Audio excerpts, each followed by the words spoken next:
Olá! Hoje a gente vai mergulhar de cabeça numa busca bem fascinante. A busca pelo mapa digital perfeito do nosso planeta.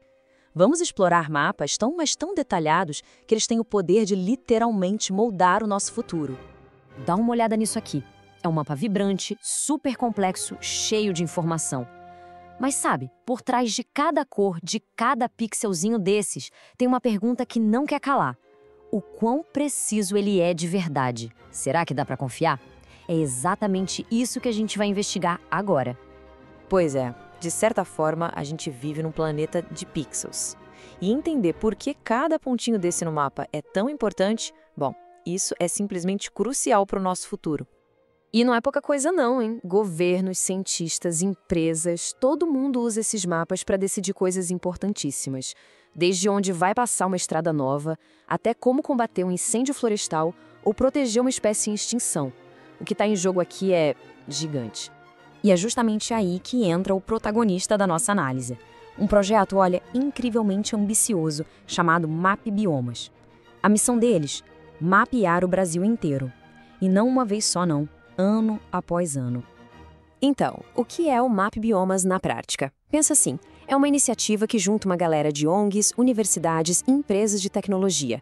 Eles pegam o poder da inteligência artificial e colocam ela para analisar décadas de imagens de satélite. O resultado? Um baita histórico visual de como a paisagem do Brasil foi se transformando. E olha que legal, o MapBiomas não é um projeto estático, que foi feito uma vez e pronto. Não.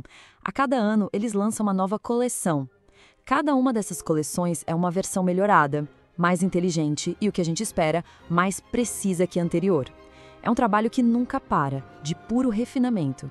Ok, mas para a gente entender de verdade a qualidade desses mapas, vamos botar uma lupa num lugar bem específico. Vamos abrir o arquivo do caso de São Paulo.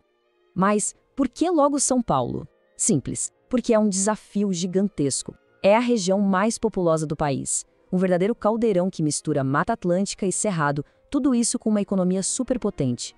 Ou seja, é o campo de provas perfeito para levar essa tecnologia ao limite.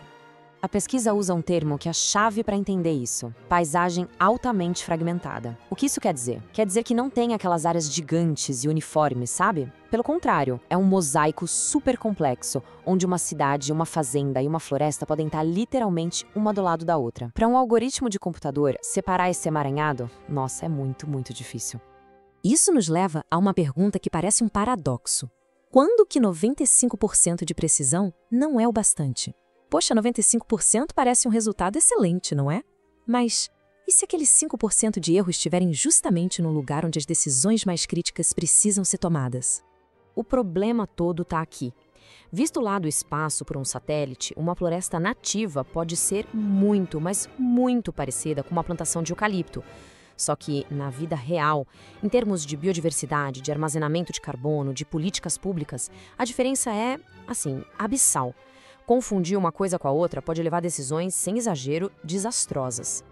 Beleza, então como é que os cientistas fazem para verificar se o mapa está certo? Como é que se audita cada um desses milhões de pixels? Para achacar um mapa digital desses, não basta só olhar para ele. É preciso comparar com o que eles chamam de verdade em campo. Não adianta o mapa ser bonito. Ele tem que bater com a realidade lá no chão. E para isso precisa de um método bem rigoroso. E o processo é fascinante, de verdade. Eles escolhem milhares de pontos aleatórios no mapa. Aí, para cada um desses pontos, um especialista pega uma imagem de satélite de altíssima resolução e confere. É tipo, ok, o mapa diz que aqui é pasto.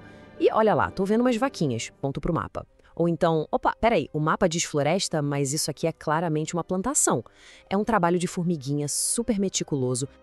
E os resultados? Bom, o gráfico fala por si, dá para ver um progresso muito claro.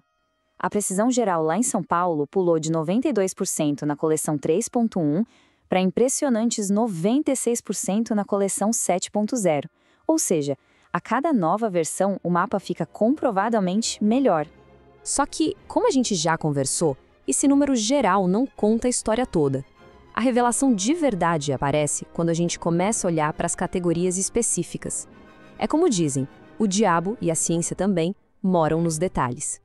E essa tabela aqui, é aqui que a coisa fica interessante de verdade.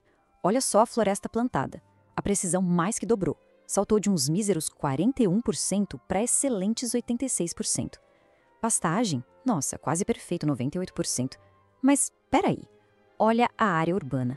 A precisão caiu, de 97% para 87%. Ué, o que aconteceu aqui?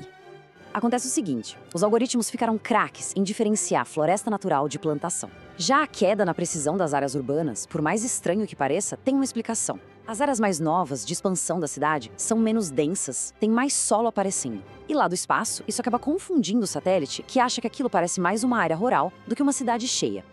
E com tudo isso, a gente chega na hora do veredito. Depois de toda essa análise, qual é a conclusão final? Afinal, dá para confiar nesses mapas ou não? O número final para a coleção mais recente em São Paulo é este, 96% de precisão geral. É um resultado de altíssimo nível, sabe? Fruto de anos e anos de trabalho e melhoria contínua. A conclusão dos pesquisadores é bem direta. Eles dizem que para análises de grande escala, tipo planejamento de uma região, estudos de ecologia, políticas públicas, esses mapas são sim uma ferramenta muito forte e confiável. Mas talvez o mais importante aqui não seja nem um número, os 96%. É o processo transparente de validação. É saber que esses mapas são testados o tempo todo, que a gente conhece os pontos fortes e os pontos fracos deles. É isso que transforma essas imagens bonitas em ferramentas poderosíssimas para tomar decisões que afetam a vida de milhões de pessoas. E tudo isso nos deixa com uma reflexão final. A tecnologia nos deu um espelho do nosso planeta, com um detalhe que era impensável há pouco tempo. Agora que a gente consegue enxergar tudo com tanta clareza, a questão não é mais sobre a tecnologia, sobre os pixels. A questão é sobre as nossas escolhas, o que nós vamos decidir observar, entender e principalmente proteger daqui para frente.